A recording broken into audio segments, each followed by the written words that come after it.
Hello everybody, I am Tom and you are watching my guide / theorycraft series about Larian Studios' upcoming Baldur's Gate 3.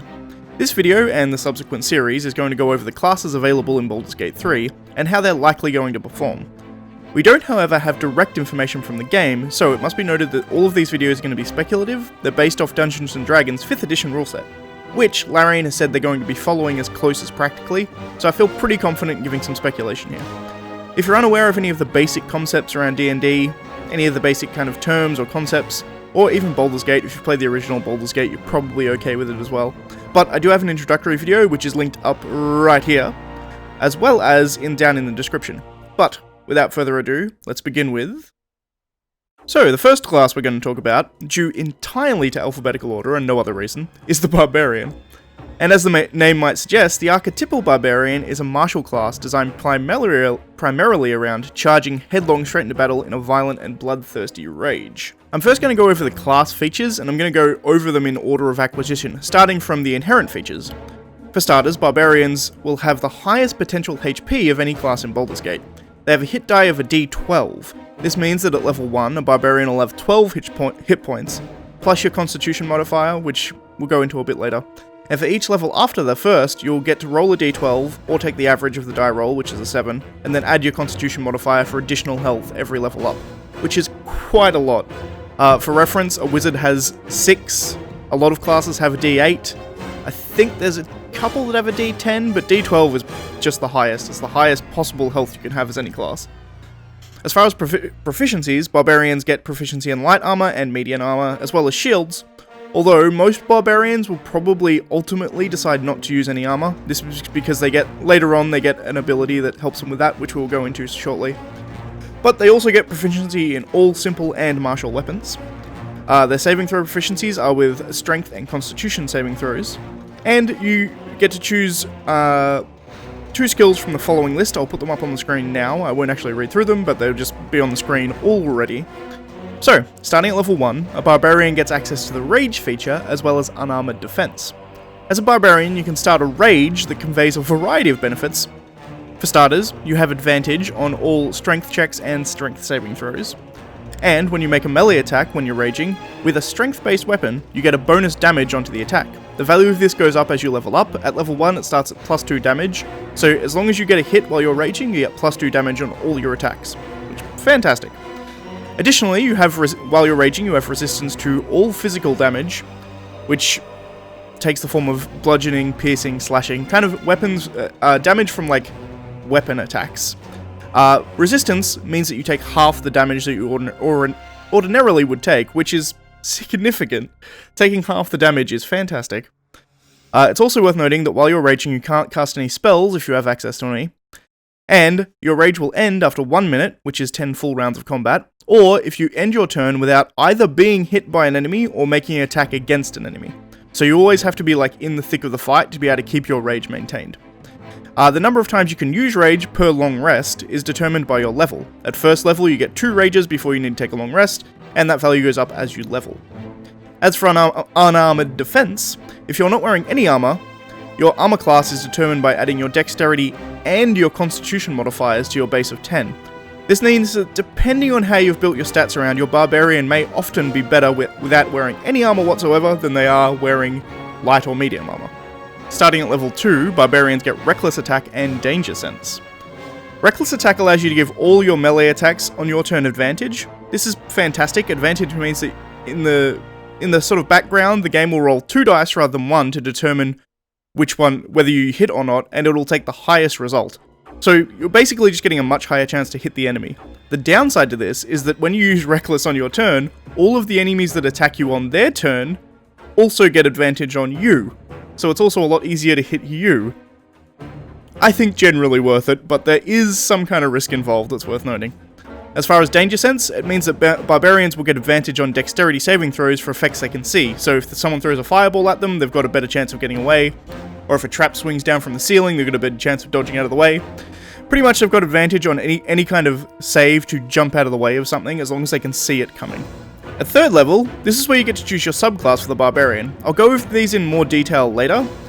However, It's worth noting that there's two confirmed subclasses for the Barbarian. You have the Path of the Berserker and Path of the Totem Warrior. I want to kind of go over the general level up features first, but we'll come back to those two subclasses after we're finished with that. At level 4, you'll get to add 2 ability points to any of your base ability scores. Constitution, Strength, or Dexterity are all pretty good picks here for the Barbarian, but remember you can't raise any individual score above level 20. You may also forego the ability score increase and instead choose a feat.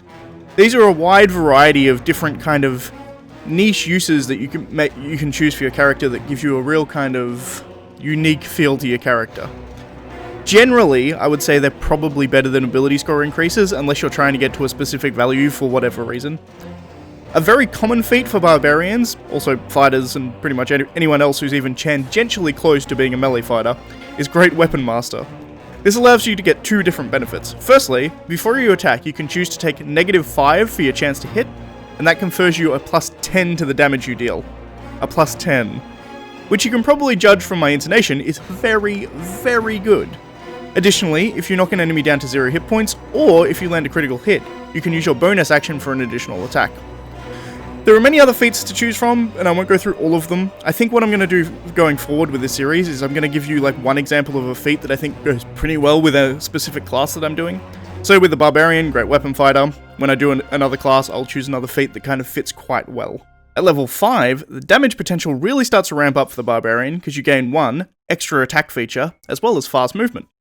So fast movement will convey you with an additional 10 feet of movement per round, which is significant.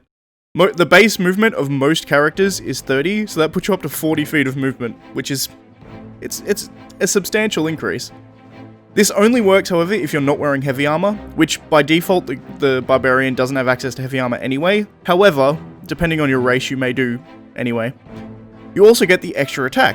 This is somewhat self-explanatory, but very powerful. If you take the attack action on your turn, you can attack twice rather than once. So you're essentially damaging your potential damage output here. It's very, very nice. At 6th level, you'll get access to a subclass feature. Again, I'll go over these a bit later. However, going into 7th level, you get Feral Instincts.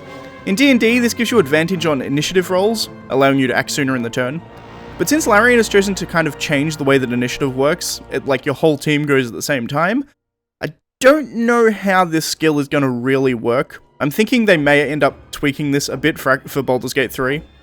It's an interesting one. There's a few skills throughout all the classes where it doesn't seem to directly correlate to a video game context, and I think the way they're going to do it is either tweak the skills, or I don't know. Either the skills are going to be underpowered or they're going to tweak them. My assumption is they're probably going to tweak them. So I don't know what this skill's going to be really in Baldur's Gate 3, but we'll see, I suppose. At level 8, once again, you get to increase an ability score or pick another feat. Choice is yours. Then we go into level 9, you get Brutal Critical. To explain this skill, I'll first explain a bit more about how criticals work in general. If you roll a d20 die when you're attacking, and you get a 20, that means that you get a critical hit. What this means, mechanically, is that all of the damage die get doubled for the damage of the attack. What Barbarian gets with their Brutal Critical is that whenever they get a critical hit, they add an additional damage dice to whatever they're rolling. For an example, let's say you have a Barbarian wielding a Great Axe, and you score a critical hit. Ordinarily, you roll a d12, which is the damage of the battle axe. You then double it. But, if you're level 9, and you have Brutal Critical, instead, you roll 1d12, and then you roll another d12, and all of that damage gets doubled. It's insane. Top tip, just don't get critically hit by a Barbarian, it hurts a lot. And finally, at level 10, which is the max level for Baldur's Gate 3, it's worth noting, those who are aware of D&D, level 20 is the max level of characters. However, for Baldur's Gate 3, it's going to be level 10. Presumably, that's going to be level 20 for Baldur's Gate 4, if they make one, I assume. In any case, at level 10, you get another subclass feature, which brings us nicely into the explanation of subclasses. So, let's start with... The path of the Berserker really leans into the rage mechanic of the Barbarian. When you first choose this subclass at level 3, you gain access to Frenzy. This means that when you're in your rage, you can choose to go into a Frenzied Rage. Doing so allows you to make a melee attack with your bonus action on each of your subsequent turns, as long as you're still raging. This dramatically increases your damage output because you're doing one attack, then another attack, and after you reach level 5, you're doing 1, 2, 3 attacks per turn, you get a lot of damage out from this. It's quite ridiculous. However, when your rage ends and you've gone into a frenzy, you get a point of exhaustion. I'm just going to put the table up for the effects of what exhaustion actually does, so you can pause if you're interested in reading what it does. You don't want to get too many of these, because bad stuff happens. However, it is really, really powerful to be doing those extra attacks, so it's a real give and take there. At 6th level, as a Berserker, you get Mindless Rage. This is a passive ability that means that you cannot be charmed or frightened when you're raging. You can also enter a rage on subsequent, you can enter a rage to suspend the effects of the charm or the fear. So if you get charmed, you can rage to get rid of the charm. It's actually quite useful. As far as what charm and fear actually do, I'll go into fear a bit later because it's relevant, but charm is you're essentially controlled by another character. Finally, at 10th level, you gain the Intimidating Presence ability. Using your action, you can attempt to frighten someone within 30 feet of you. They need to be able to both see and hear you, and this effect is based off your Charisma modifier, which a lot of the time Barbarians don't really focus on, which is one of the downsides of this ability, is the fact that it's Charisma based, so if you have a crappy Charisma, which quite a few Barbarians tend to, because why would you need a charismatic Barbarian? They hit things hard, that's what they do. So it's worth noting that. However, a frightened creature cannot move closer to you on its turn. Additionally, it has disadvantage, so you roll 2 and take the lower, as opposed to advantage where you take the higher, on all ability checks and attack rolls, as long as it remains in your line of sight. So if it can see you, it is just bad at everything it tries, essentially, which is really, really cool. Also, it can't run closer to you in any aspect, so if you have it backed into a wall, it can't run away. However, that's all for the Berserker. That's up their level 10 skills. So, if the Berserker doesn't sound like the thing you're after, you may prefer... The Totem Warrior Barbarian uses the spirit of a totem animal to magically imbue their rage to great effect. Starting at level 3, when you choose the subclass, you also get to choose a totem animal that you gain a feature for. So you can choose the Totem of the Bear, which means while you're raging, you gain resistance to all damage types except Psychic. Classically, Rage just gives you resistance to bludgeoning, piercing, and slashing. So now, if you take Totem of the Bear, you just get resistance to all damage. That means fire, that means acid, that means everything except Psychic you get resistance to, which is fantastic. Or, you can choose Totem of the Eagle. This allows you to dash as a bonus action, which means that you can take your movement again. Dashing is, I move once, I dash, I can then move again. Ordinarily an action, you can do as a bonus action if you have Totem of the Eagle. And enemies that take opportunity attacks at you, which is an attack if you leave an enemy's range. So if you're in melee range with them and you leave their melee range, they can swing their sword at you as an attack of opportunity. But they have disadvantage on those attacks if you take Totem of the Eagle, just always. It's quite good. Then we have Totem of the Wolf. While you're raging, you become like the pack leader, and whenever you're engaged with any enemy, which means you're within 5 feet, like melee distance of them, it means all of your allies get advantage on attacking that enemy. It's really good. Advantage is fantastic, the amount that increases your chance of hitting, and if you can give advantage to all of your allies, that's fantastic. At level 6, you gain another totem benefit, and it's worth noting that you can if you wish, but you do not have to pick the same animal as you did previously. So if previously you picked the bear, you can then choose to pick eagle this time. But the Totem of the Bear this time doubles your carrying capacity and gives advantage on strength checks to break or move heavy objects. So pushing and pulling things, lifting rocks, all that kind of stuff, gives you advantage on all that kind of stuff. Totem of the Eagle.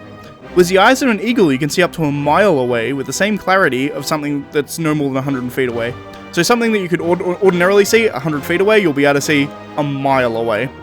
Also, dim light does not convey any disadvantage to perception checks, which is nice. But I'm really interested to see what Larian does with this one, because I could see maybe them like revealing more of the map if you've got this Barbarian in your party, or something like that. It's a hard one to implement, and I'm interested to see how they do it. And finally, we have Totem of the Wolf. You receive no speed penalty while you're sneaking, which is nice. You can also track creatures at a fast pace, which is generally double your normal moving speed. Again, it'll be interesting how Larian incorporates this. They may simply just change how these work, we'll have to see. But like the idea of tracking creatures, in D&D, it's like a relatively integral part. You want to chase after a monster or something, makes sense. In a video game context, it's somewhat harder to pull off. I'm interested to see how they do it, but we'll see. And then finally, at level 10, you gain the ability to cast the spell Commune with Nature as a ritual. As a note, ritual castings of spells they can only be done outside of combat, but they don't require any spell slots or anything to use. So if it says you can cast a spell as a ritual, it means you can do it outside combat effectively. In D&D, it also, like a ritual casting will take like 10 times the amount of time it would ordinarily take to cast a spell or something like that, so this would usually take like 10 minutes in D&D, which if you're in the middle of a dungeon or something could be beneficial, but I think in video game context it just means you can't do it in combat. The spell itself is a 5th level spell and rather wordy, so I'll have it on screen the entire time I've been talking, and you can pause and read it if you want to look at it more thoroughly. But essentially it gives you, like, you can ask general questions about the area. That's pretty much what it does. It's a divination spell, so it allows you to kind of get an idea of what's happening around you. As I said, it's on the screen, you can read it now, and I've been waffling enough, you've probably had time to read it. Fantastic. But that's it for the Barbarian features. As for general suggestions that I'd have for building a Barbarian, the ability scores you should probably go for are Strength. Primarily Strength. Most of their features do kind of lean into Strength-based attacks.